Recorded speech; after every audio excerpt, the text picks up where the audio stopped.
1. Use a gaming mouse, plus my favorite one. The mouse that I use is the Logitech G300S. This mouse has a lot of extra buttons, and you can assign a key to each one. Why is this useful? For example, my razor shortcut here is on B, so I can give a cut by just pressing B on my keyboard. The mouse has free Logitech gaming software. It's set on Dutch here, but I'll explain. For example, if I set this mouse button here on the key B, it functions as the B key as well. This mouse is an old model and probably difficult available, so I'm gonna put a Logitech alternative one that works with the same principle in the video description. 2. Use text templates. Thanks to templates, you don't need to animate anymore. Most video editing software comes with a lot of built-in templates. Just drag and drop one, maybe change some settings, and everything is ready. 3. Clip and track colors. This here is a vlog, and by using colors I can easily find back my scenes. In the yellows, I'm outside, and the green clips are about fixing my damaged shoe. Just select the clips, and change the colors like this. You can also change the color of a track. For example, audio track 4 and 5 are my voice here, the rest are other sounds. So to distinguish, I already gave my voice clips a yellow color. To give the track the same color, just right-click on track, change track color, and select one. Do this for each track. 4. Video and audio synchronization. Okay, so here I recorded with 2 cameras at the same time. This is my main camera that has camera sound, and the orange is my webcam, with a pro mic sound. You can use these waveforms to match the 2 clips in time, like here. This is called audio synchronization. Just drag the second camera upwards. Select the 2 clips with audio. Right-click, auto-align clips, and make sure it's on waveform. Then it's automatically going to match it in time. This works in almost all cases. Afterwards, you can just delete the worst audio. 5. Use B-roll footage on B tracks. On this track, for example, is me speaking about YouTube. I have screen recordings on top of it that show what I'm talking about. In film terms, video track 1 is the A-roll, and video track 2 is the B-roll. When I first started editing, my footage looked like this. But when editing, it's a good idea to make your A-roll on one video track and place your B-roll footage on a new track. With 2 video tracks, you can easily decide to disable or enable every B-roll clip, and your A-roll will still be there. Useful for when you or a client doesn't like a B-roll clip. In DaVinci Resolve, you can click the shortcut D, or right-click, check or uncheck Enable Clip, and you can also disable the whole track, of course. 6. Avoid lag with proxy media, on old computers or for heavy files. Navigating through high-resolution files often leads to lag. To avoid this, you can use proxy media for flawless playing or navigating. Proxy media is a copy of your footage, but in a smaller resolution, that is only used for the preview window. So when using proxies, you keep on editing your original files, but with a smaller alternative file shown in the viewport. Proxies need to be generated. I'll show you how to do this in DaVinci Resolve. First, go to Settings, and here you can choose which resolution you want it to be in the viewport. I go for quarter, so it will be a quarter of the original resolution. In proxy generation location, you can choose the destination folder for the proxies. If you had any changes, click Save. So now, to generate, select your files here, right-click, Generate Proxy Media. Now it can take some time to generate. When it's done, make sure that in Playback, Proxy Handling, Prefer Proxies is checked. Now, in the viewport, you see your files with a quarter of the original resolution. Flawless.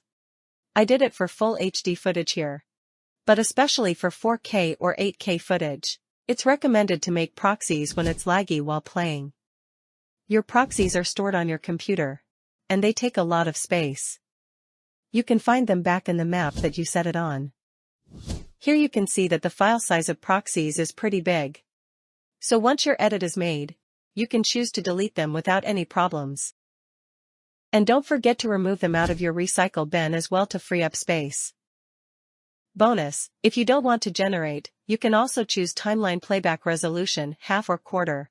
This helps a little bit as well, but proxies are best for heavy lag. 7. Make selections first, filter out bad parts. Okay, so before I edit, I place all useful clips on a higher video track like here. Tip: with Alt plus arrow up, you can do this as well, instead of dragging. So once I'm ready, I select all useful clips, and copy them to another timeline. With the shortcut H, I can delete the gaps. You can check here on which shortcut it is set for you, or customize it here. And now, I can start editing, with only useful clips left. 8. Pancake timelines. This is a sequel tip of the previous one. You can open two timelines at the same time. An advantage of this is that you can drag your selections to your edit timeline. I'll show you how to do this. Check Display Stacked Timeline to see all the open timelines. So, start with only this timeline open. You can see the name when you click on this icon, and when Display Stacked Timelines is enabled. Here, you can select your edit timeline for example. Now, you can easily drag a clip from one timeline to another. It's the same clip, it's just less zoomed in on the timeline. So like this, you can start editing. Tip: when you want to be sure if a clip is already used, before dragging it to the edit page, you can give it a color. When you want to close it, click this icon. 9. Use plugins. Includes Dehancer publicity. I only use one plugin, which is Dehancer. Currently, you can download and try a free test version.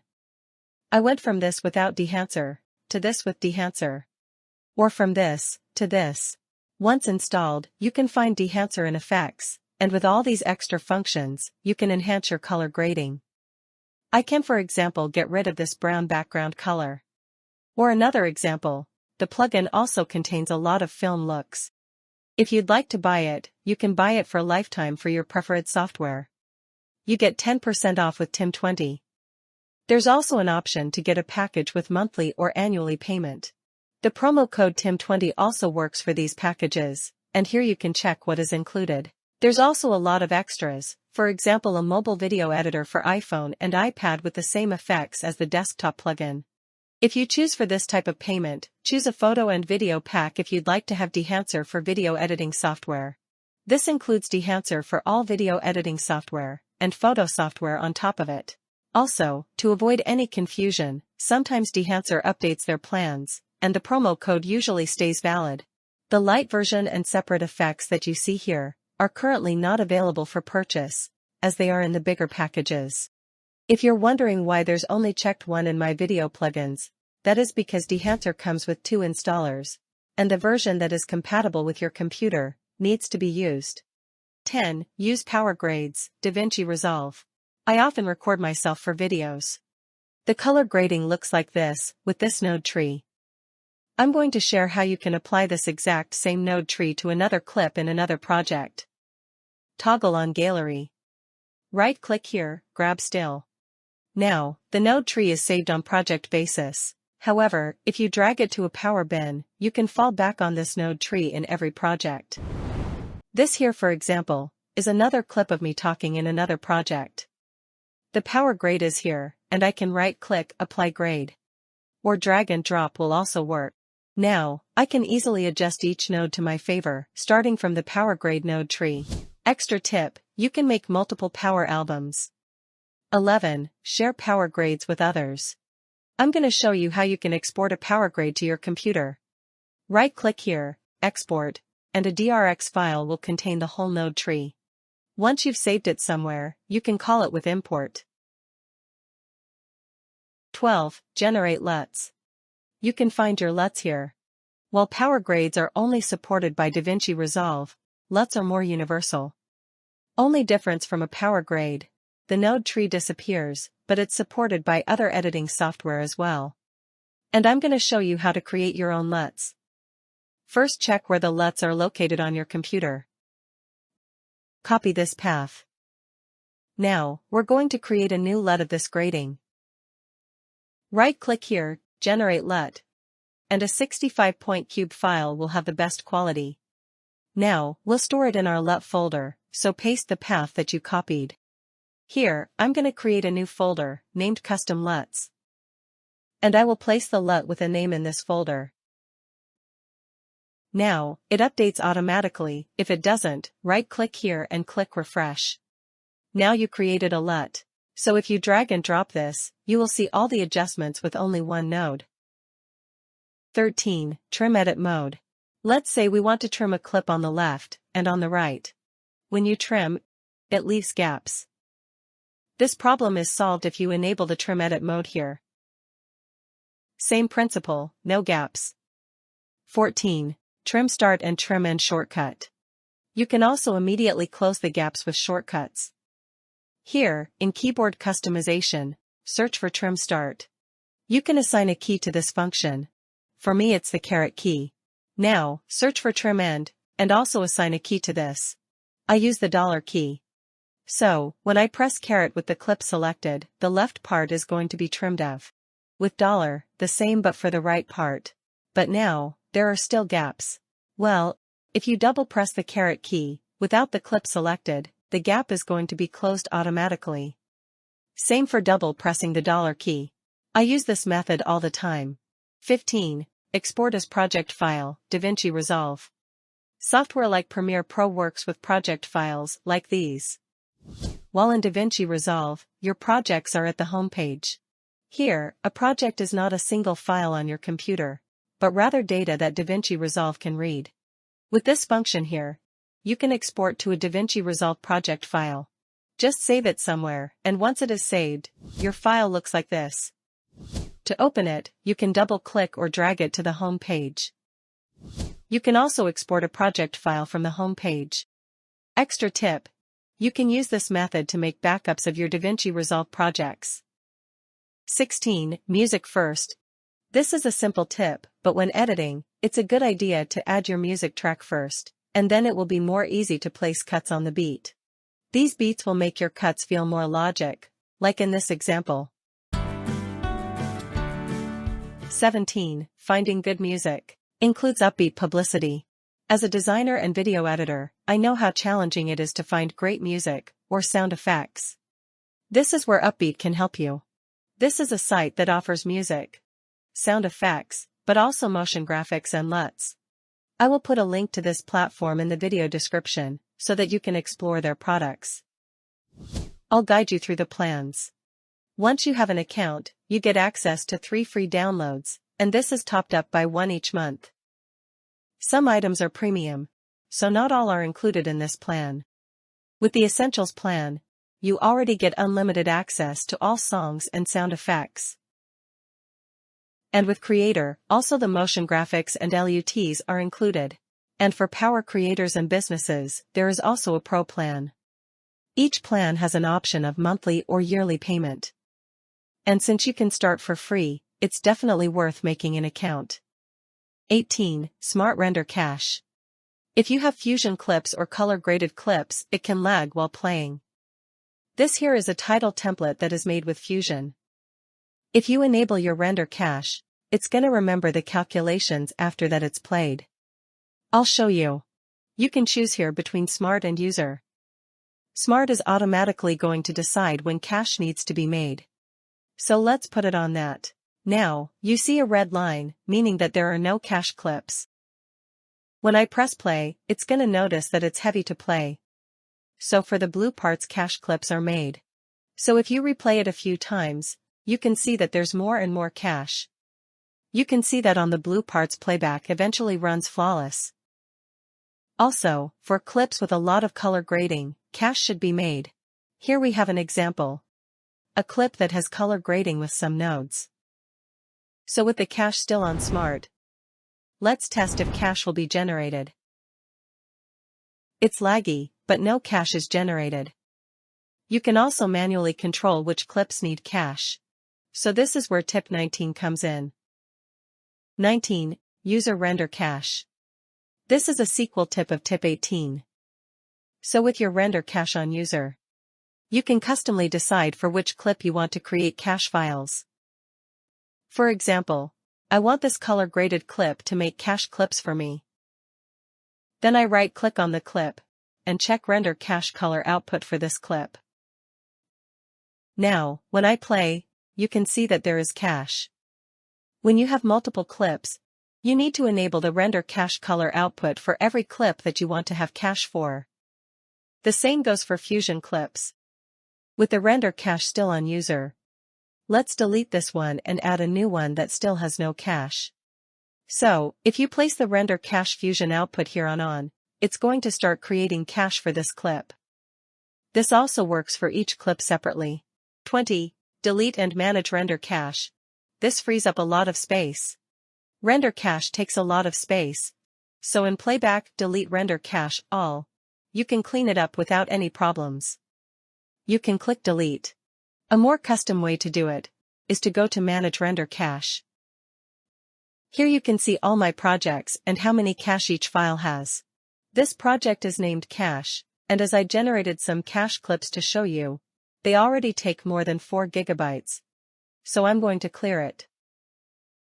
21. Create playback loops. I'm gonna learn you how to create a loop like this.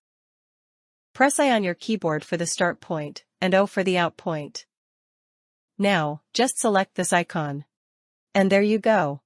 22. Add markers. You can add markers on the timeline by pressing M on your keyboard. Here, you can give it a title and also a caption. You can also add markers on clip level by pressing M with the clip selection. For example, to provide your team with some information if you work in one. 23. Add Foley to sound. For this tip, I'm going to share a short fragment of one of my short films. Oh, fuck! Shit! Okay, so all sound in this video are recorded afterwards. I would be surprised if you noticed. Recording sound afterwards gives the advantage that you can record sounds from very close, without a microphone in the frame. This method gives the best audio quality, and is named Foley. Also, if you're wondering with which mic these audio files are recorded. Oh, fuck! Shit! I use the Rode NTG4 Plus together with a windshield. It needs to be connected to an audio recorder with an XLR cable, for which I use the Zoom H5. 24. Audio buses. Here, the yellow audio tracks are my voice, and the green audio tracks are Foley sounds. In Fairlight, you can level the volume of each track. Let's extend so that everything is visible. So, with a slider, you can adjust the volume. Wouldn't it be nice if you can level the volume of all yellow tracks, for example, with one slider? Well, you can assign multiple tracks to a bus, and with this method that's possible. I'll show you how to add tracks to a bus in DaVinci Resolve. Go to Fairlight, Bus Format. Bus 1 is our total mix, so with this slider here, you can adjust the volume of everything together. So let's name as total mix for clarity. Now, let's add a new bus named voice. And you can give this bus the same color as your voice tracks. So do the same for Foley, and give this a green color. Now we have 3 buses, and you can find them here. Let's stretch it out again to see everything. When you scroll down now, you can see that each track is still directly connected to the total mix. We want the green audio tracks to pass by the Foley bus first, and the yellows to the voice. So connect them like this. Now, the green tracks are connected to the Foley bus, and the yellow tracks to the voice bus. To make it complete, place the bus output of bus 2 and 3 on the total mix. Now, if you adjust this slider, for example, the volume of the 2 voice tracks will change together.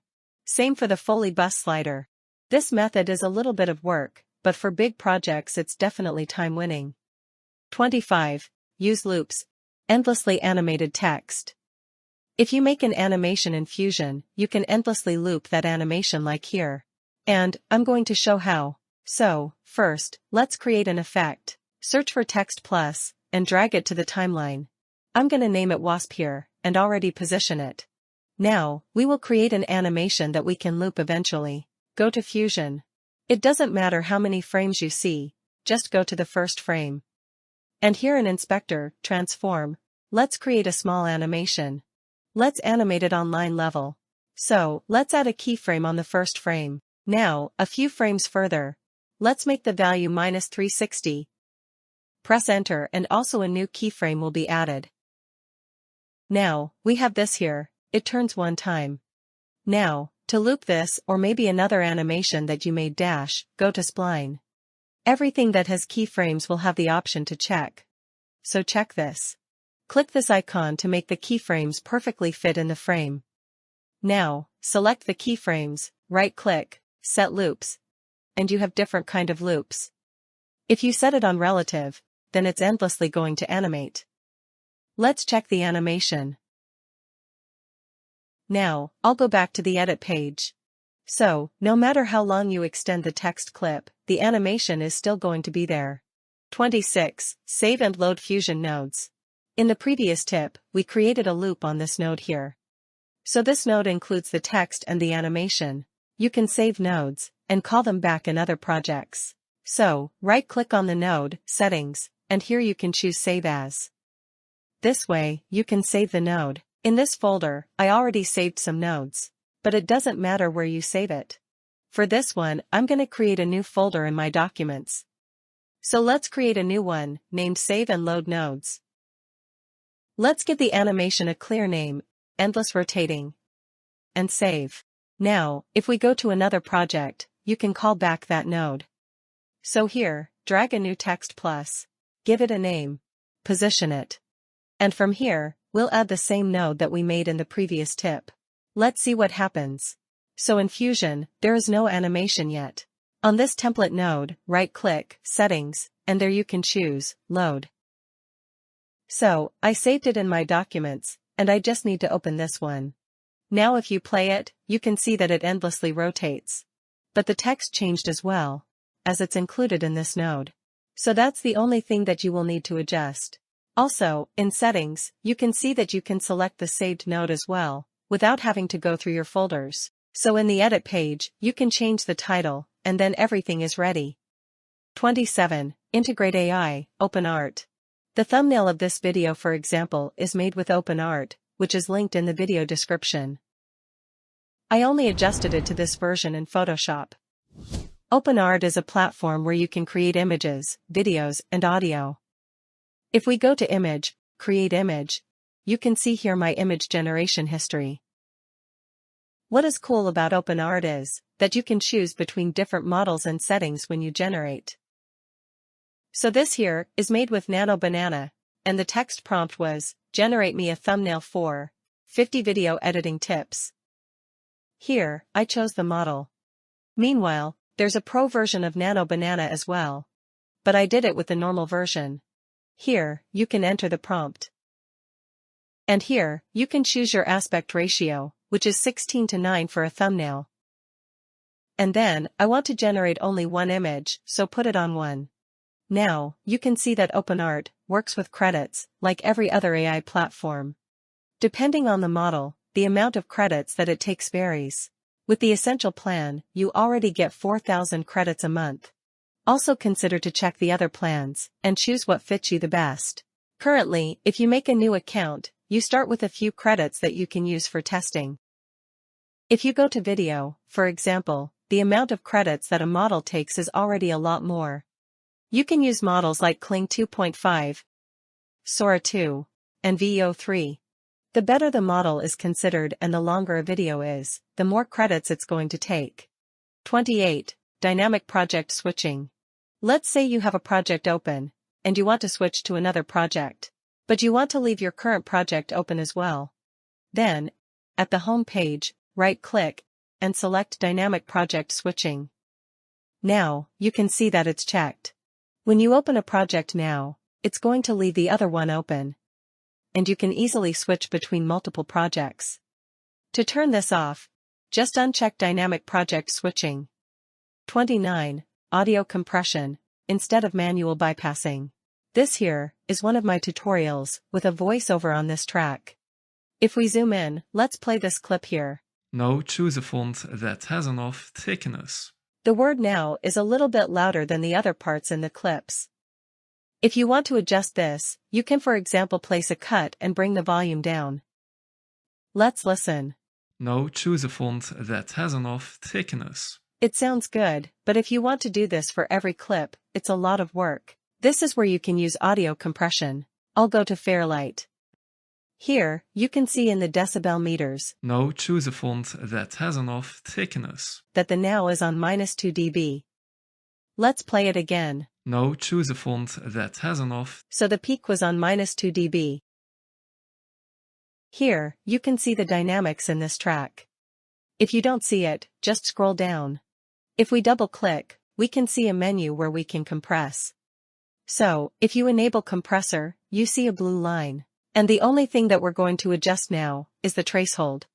To exaggerate, I'm going to place it around -20 dB, -19.8. So with this setting, no sound will come above something around -10 dB. And everything that sounds louder than -19.8 dB will be compressed and reduced towards lower levels. Let's listen. Now choose a font that has enough thickness. So now, the volume is rather monotone. Now choose a font that has enough thickness. To have a little bit more dynamic, it's recommended to place the tracehold between -6 dB and -10 dB, I would say, but it is your choice. Now choose a font that has enough thickness. Now, the effect is barely noticeable. Eventually, you'll need to search a number that you're content with. Also, an extra important tip. If you change the ratio like this, your voice will become even more monotone. 30. Clip selections. With Ctrl+A, you can select everything on the timeline. With Alt+Y, you can select everything to the right of the timeline indicator. With Ctrl+Alt+Y, you can everything to the left of the timeline indicator. For example, when you want to delete this clip, you can use Alt+Y, and then move the selection to the left. 31. Slow motion. This here is a timeline of 25 frames per second, for example. If you want to add a slow motion of 0.5 speed, then you'll need a clip of 50 frames per second. Because the clip will double its length, and that needs double the amount of frames. So here, this one is recorded in 50 frames per second. If we just drag it to the timeline, it will still have its normal speed. So let's add markers to show the length of the clip, and delete the clip from the timeline. If you right-click on the clip, in Clip Attributes, you can see that the frame rate is 50 frames per second. If you set it on 25 frames per second, then the clip is going to be in slow motion. So if we drag the clip to the timeline now, you can see that it has doubled its length. And if you play it, you can notice that it's in slow motion. 32. Remove wind from audio recordings. Okay, so this here is an audio clip. There is a little bit of wind present. Let's listen. Especially in the parts with a lower volume, the wind is a little bit more present. I'll play it here. Put your volume high enough to hear it. Okay, so we're going to remove the wind. Birds are usually a high frequency, and wind is a low frequency. So we can easily distinguish this. Here, in EQ, you can toggle on band 1.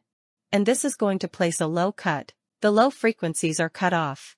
To give this low cut more effect, you can drag band 1 to the right. Let's listen now. You can adjust while listening.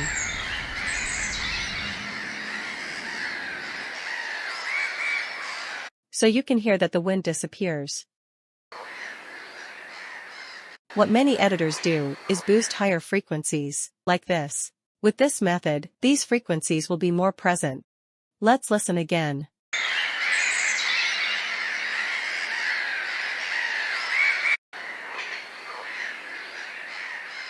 Okay, so removing wind is only possible when the other sounds are in another frequency than the wind itself. But in this case, we can change the track title to audio without wind. 33. Optimize voices with EQ. I'm going to give some tips to make your voice better with EQ. So, this is my voice here. You can see here that you created a loop. In tip 29, I learned you compression. So that's already toggled on here. What's also enabled is an EQ. You got more information about this in tip 32. So, what I did was place a low cut. Almost every professional video editor does this, to filter out the heavy sounds out of your voice. In most voices, the low cut needs to be around 120 dB. What many editors do is bring these frequencies upwards. So, with equalizer, You can see here that you created a loop. and without equalizer, You can see here that you created a loop. you hear almost no difference. So it doesn't affect your voice a lot. But if we exaggerate, you will hear that it's going to sound like an old radio. You can see here that you created a loop. So, the trick is to place the low cut on a point where you just don't hear the effect. For most voices, this is around 120 dB. Bonus: if you want to have this exact same EQ effect on all of your voices in different projects, you can create a preset of this. So, let's name this voice_Tim. And you can find it in the list. 34. Add fades to interrupted sentences or words. Sometimes, it happens that you have a voiceover, but you only need one part of the sentence, or even one part of a word. I'll give an example. You can see that the mapping level is on characters. Okay, so here, I recorded characters, but it needs to be character. So, I'm going to give a trick what you can do when you need to cut in a voiceover. Characters First, let's cut of the S. Let's listen. is on characters. Now, the sentence stops very abrupt. Is on characters. And, that's almost always the case when you make cuts like this. So, to make it look like a sentence is at its end, you can just add a fade out. And then it will sound like it naturally stopped. Is on character. Eventually, you'll need to adjust it until it's perfect. Is on character. In DaVinci Resolve, there's also a button here, with which you can add a curve to your fade out. But honestly, linear is perfect in this case. 35. Close other timelines. If you have many timelines open, and you only want to have one visible, you can right-click, close all other timelines. 36. Open file location, after export. After you exported, you don't need to go and search in your folders where you placed it. But you can right-click Open File Location. 37. Make a song longer than it actually is. Okay, so you don't need to be a music expert to make songs longer. And you can even do this in your editing software. So here, we have a song from Uppbeat. What you need to do first is search for two identical or almost identical parts. For most instrumental songs, this is almost always possible. And, I placed two markers on this song. On these places the rhythm is almost identical. At the start, we have this rhythm.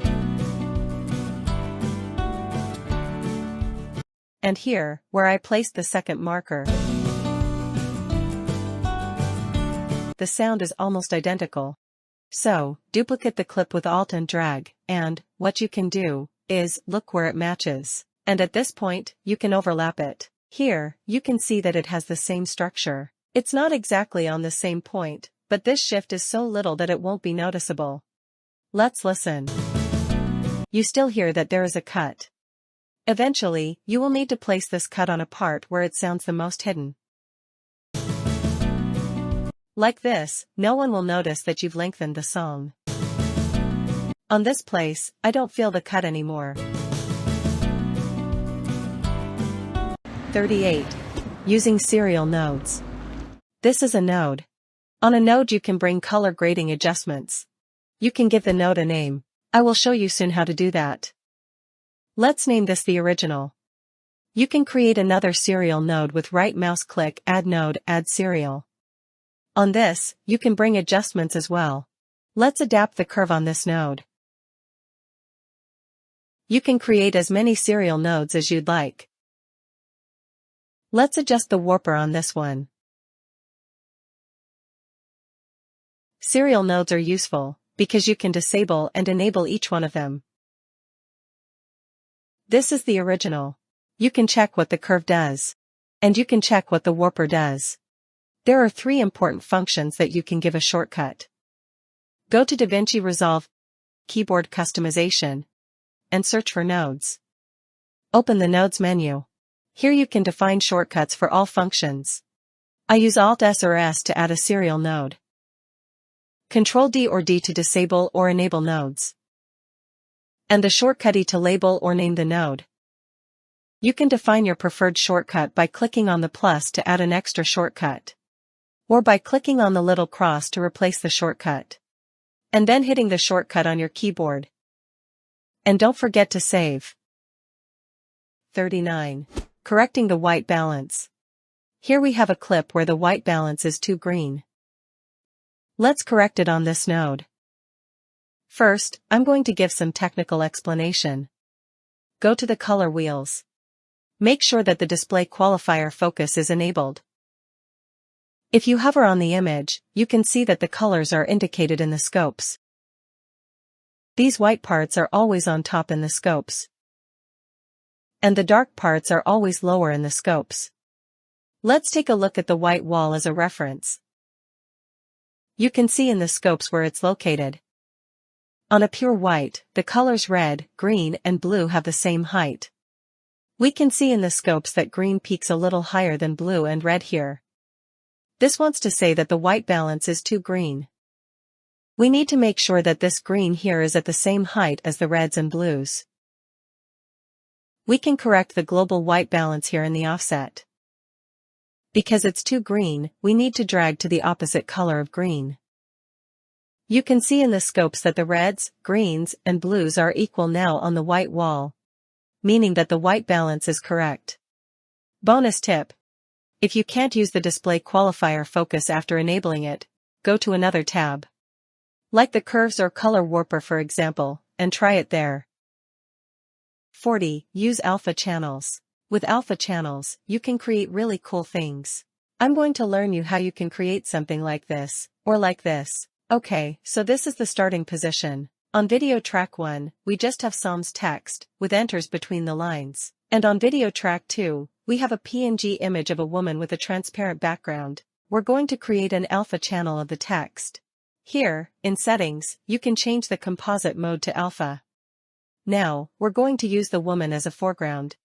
So here, in settings, change the composite mode to foreground. And that's as simple as it is. You can also switch the alpha and the foreground. So let's place the text on foreground, and the woman on alpha. Now, switch the two tracks, and you have this. This trick looks the coolest with a bold font, and lines close to each other. You can adjust the line spacing here. And, I notice that I need to add some hellos here. Like this, it looks super dope. You can also animate everything. So using alpha channels opens up a lot of options. 41. Keyboard customization presets. In the keyboard customization, you can change shortcuts, or assign multiple shortcuts to one function. Whatever you set your functions on, you can save them as a preset. If you give them a name, like dr_tutorial, you will find it back in the list. There's also an option to export, in case you want to share your shortcuts with others, and then you can import it with this tool. 42. Lock video tracks. Everything on this track, and this track, is locked with this icon. Everything on the left of this edit is ready. And to make sure that nothing shifts, I place this on a higher, locked track. So if I select this for example, and I edit it, everything on the locked tracks will stay intact. 43. Audio panning, sound. In this shot, on the left is a train, and with headphones or stereo speakers, you hear this train in the left. This is a mono track, so you can change track type to mono, if you want to be sure. Here, in the boxes, you can see that you hear it for 3/4 in the right ear as well. And that is because here, in audio panning, you can see that it's set -75 to the left. Standard, it's on 0, which means that both ears are equal. But if something is on the left of your ear, you hear it for around 25% in your right ear as well. So, to make it sound natural, -75 is perfect. 44. Fix audio only in one ear. Let's copy this sound here, to a new project. If you play it now, it can happen that audio is only in one ear. Shit! So, to fix audio in only one ear, you just need to make the track mono. This copies the information to the other ear as well, and gives it an equal volume. Shit! 45. Use an external drive or SSD, if your computer runs out of space. Okay, so here, you can see my space that is left for documents on my computer. And that is not so much. Luckily, there exists external hardware where you can store files on, that you can connect to your computer. There are two types, an external drive, and an SSD. I use both, I'll link them in the video description. For example, this is my SSD, with a lot of files on it. In this folder, there is some video footage. So I can just insert them, and start editing from my external hardware. For an external drive, it works the same. I'll show you the difference between both. And most important difference is that an SSD is faster. For example, with an external drive, I sometimes have the issue that it loses connection while editing. But this happens very rarely, and you just need to plug your USB cable out and in when this happens. Then you can reconnect via this tool, if it doesn't automatically find them back. The most important difference is the price. An SSD is a little bit more expensive, because of the advantages. But I use both, and apart from losing connection with my external drive sometimes, which isn't a big problem, I never experienced any problems. 46. Export frame for a thumbnail. Let's say that you have a frame in your video that you want to use for a thumbnail. You can export a PNG of one frame, and I'll show you how. So go to the color grading page. Right-click on the preview window, grab Still, enable Gallery, and here, right-click, Export. Now, you can export it as a PNG, a JPEG, or something else. 47. Export presets. You can make presets of your export settings. For example, let's say that you always check these two, and use all these settings. Then you can click Save as New Preset. You can give it a name. And now, it is here between all your other presets. 48. H.264 versus H.265. I want to talk about these two, because when I started video editing, I didn't know which one to choose for exporting. Here's a table between the main differences. In fact, H.265 is just a newer version of H.264. The latest version gives the absolute best quality, and it can even export to 8K and beyond. Exporting to H.265 takes longer to export, and is more demanding to play. But I have to be honest, I have an old computer, and sometimes I use my exports as footage for my tutorials. So that's the reason that I almost always choose H.264.